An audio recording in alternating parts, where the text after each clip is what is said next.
Достар, алдарыңызда түнде көруге мүмкіндік беретін ерекше контакт линзалар.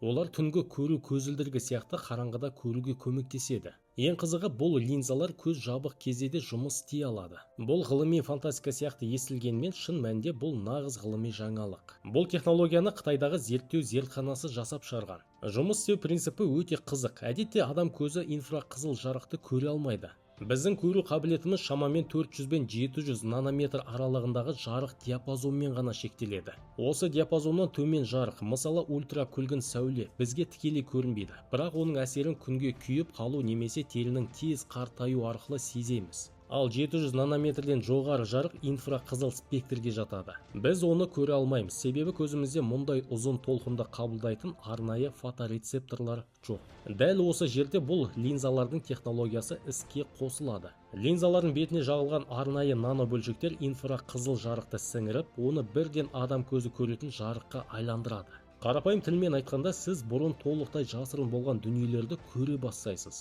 Сонымен қатар линзалардың өзі толық мөлдір күйінде қалады. Яғни сіз қалыпты әлемді бұрынғыдай көресіз, бірақ оның үстіне қосымша жасырын ақпарат қабаты пайда болады. Бұл бейне бір сізге ғана қолжетімді ерекше көру арнасы сияқты. Ең таңғаларлығы, бұл линзаларды сынаған адамдар жасырын хабарламаларды көздерін жұмып тұрған кезде де оқу оңайырақ болғанын айтқан. Теориялық тұрғыдан бұл адам көру мүмкіндігін кеңейтуге болатынын көрсетті. Мұндай линзалар қауіпсіздік саласында, қараңғыда бағыт табуда, әскери және барлау мақсатында жасырын сигнал жіберуде, тіпті экрансыз немесе құрылғысыз жұмыс істеуге қолданылуы мүмкін. Болашақта бұл технология қосымша шынайылықтың бір бөлігіне айналып, біз көретін әлемнің үстіне жаңа ақпарат қабаттарын қосуы мүмкін. Бұл алдағы жылдары адамның әлемді қабылдау тәсілін түбегейлі өзгертетін технологиялардың бастамасы ғана шығар.